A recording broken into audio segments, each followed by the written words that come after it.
According to Hannah, evaluation is the process of gathering and interpreting evidences on change in behavior of students as they progress through school.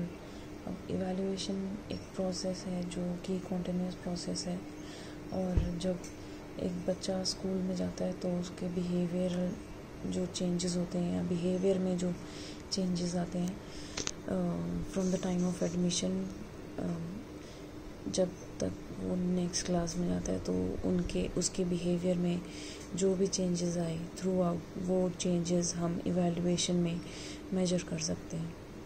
फिर NCERT के according evaluation is systematic and continuous process of determining the extent to which specified educational objectives previously identified and defined are attained. इसमें बोला गया है कि जो evaluation है वो एक systematic और continuous process है जो कि determine करता है कि किस extent तक या किस हद तक हमने जो specified objective specify किए हैं वो पहले जो हमने आइडेंटिफाई किए हैं ऑब्जेक्टिव्स, या हमने उनको कितना अब तक अचीव किया है.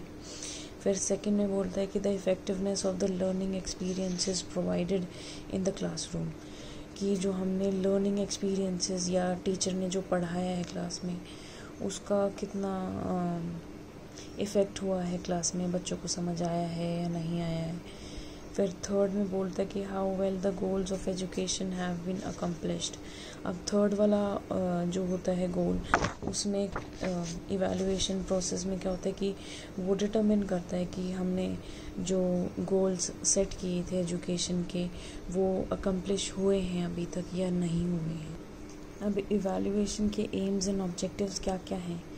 तो फर्स्ट इसका एम है कि जो standard for promotion from one class और ग्रेड टू अनदर. अब इवैल्यूएशन प्रोसेस में किस चीज़ का फ़ायदा होता है कि जो टीचर होती है उसे प्रमोशन का बेस मिल जाता है कि ऑन विच बेसिस कि उसको बच्चे को नेक्स्ट क्लास में प्रमोट करना चाहिए, उसकी लर्निंग कैसी हुई है, उस हिसाब से उसको नेक्स्ट क्लास में टीचर प्रमोट करेगा. फिर next point is for the basis of admission. अब बच्चे के अच्छे परसेंटेज आए हैं तो अब क्या होगा कि जो बच्चा होगा उसको अगर दूसरे स्कूल में एडमिशन चाहिए तो टीचर करेगी कि बच्चों की परसेंटेज चेक करेगी कि अब बच्चों ने कैसा मार्क्स अटेन किए हैं प्रीवियस क्लास में.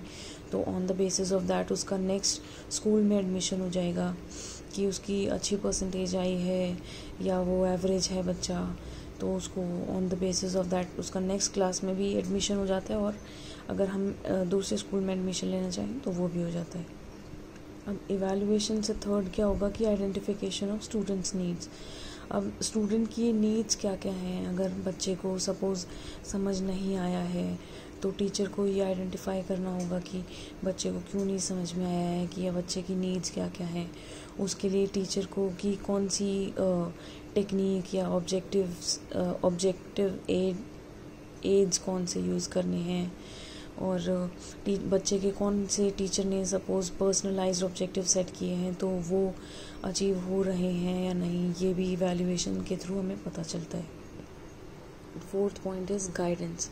अब नेक्स्ट ऑब्जेक्टिव जो है इवैल्यूएशन का वो है गाइडेंस, कि टीचर को और स्टूडेंट्स दोनों को ही गाइडेंस मिल जाती है कि जो उनकी लर्निंग हुई है या टीचिंग हुई है वो किस डायरेक्शन में जा रही है, बच्चों को समझ आया है या नहीं आया है, या और टीचर को और पढ़ाने की ज़रूरत है, या फिर बच्चों को थोड़ा लर्निंग और करने की ज़रूरत है कि उनको अच्छे से वो कॉन्सेप्ट क्लियर हो जाए. अब मोटिवेशन में कैसे हेल्प करेगा इवैल्यूएशन की, अगर बच्चों को समझ आया है टॉपिक तो बच्चों को मोटिवेशन मिलेगा कि चलो अब मैं नेक्स्ट टॉपिक कर सकता हूँ. अब टीचर के लिए भी सेम चीज़ यही होगी कि अगर टीचर ने अच्छे से पढ़ाया है तो वो टीचर के लिए भी मोटिवेशन का काम करेगा कि बच्चों ने अच्छे से क्लास में रिप्लाई किया या बच्चों ने अच्छे से आंसर किए क्वेश्चंस टीचर ने जो पुटअप किए थे, तो टीचर के लिए भी ये मोटिवेशन का काम करेगा as well as for the students. अब जो इसका नेक्स्ट है कि improvement in teaching learning start. अब इसमें टीचर को क्या होगा कि जो टीचिंग लर्निंग स्ट्रैटेजी है कि टीचर को कौन कौन सी ऐसी स्ट्रैटेजीज़ क्लास में यूज़ करनी चाहिए जिससे कि टीचर की लर्निंग अच्छी हो जाए, या फिर बच्चों की जो टीचर की टीचिंग अच्छी हो जाए और बच्चों की लर्निंग अच्छी हो जाए। तो टीचर को वो सारी चीज़ें स्ट्रैटेजीज़ अपनी अडॉप्ट कौन सी करनी है जिससे दोनों के लिए बेनिफिशियल रहे।